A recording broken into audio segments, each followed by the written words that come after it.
இரட்டை இலை சின்ன விவகாரம் தொடர்பாக கைது செய்யப்பட்ட டிடிவி தினகரன் அவருடைய அடையாறு வீட்டில் வைத்து விசாரணை நடத்தப்பட்டு வருகிறது. அந்த காட்சிகளை நாம் நேரலையில் பார்த்துக் கொண்டிருக்கிறோம். இரட்டை இலையை பெற லஞ்சம் கொடுத்த புகாரில் டிடிவி தினகரன் மற்றும் அவரது நண்பர் மல்லிகார்ஜுனா ஆகியோர் நேற்று கைது செய்யப்பட்டனர்.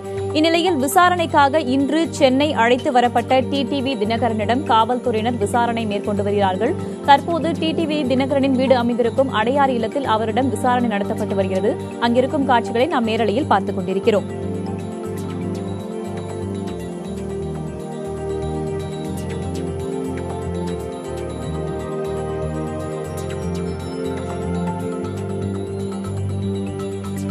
சென்னை அடையாறு இல்லத்தில் டிடிவி தினகரனிடம் போலீசாரால் விசாரணை மேற்கொள்ளப்பட்டு வந்தது. தற்போது அந்த விசாரணை முடிவடைந்து அவர் வேறொரு இடத்திற்கு அழைத்துச் செல்லப்பட இருக்கிறார். அதற்கான ஏற்பாடுகள் அங்கு தயார் நிலையில் இருக்கின்றன. அந்த காட்சிகளை நாம் நேரலையில் பார்த்துக் கொண்டிருக்கிறோம்.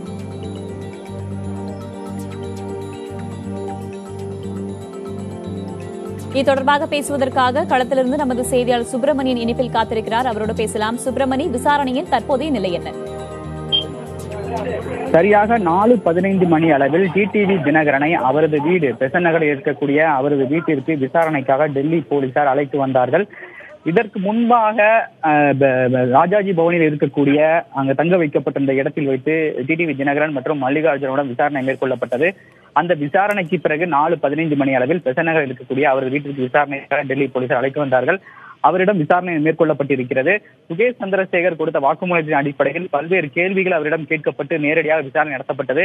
அதே போல சில ஆவணங்கள் குறித்தும் அவரிடம் விசாரணை நடத்தப்பட்டதாக தகவல்கள் வெளியாகி இருக்கிறது.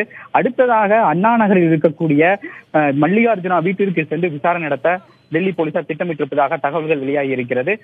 அதற்கான ஏற்பாடுகளும் செய்யப்பட்டிருப்பதாக டெல்லி போலீசார் தரப்பில் தெரிவிக்கப்பட்டிருக்கிறது.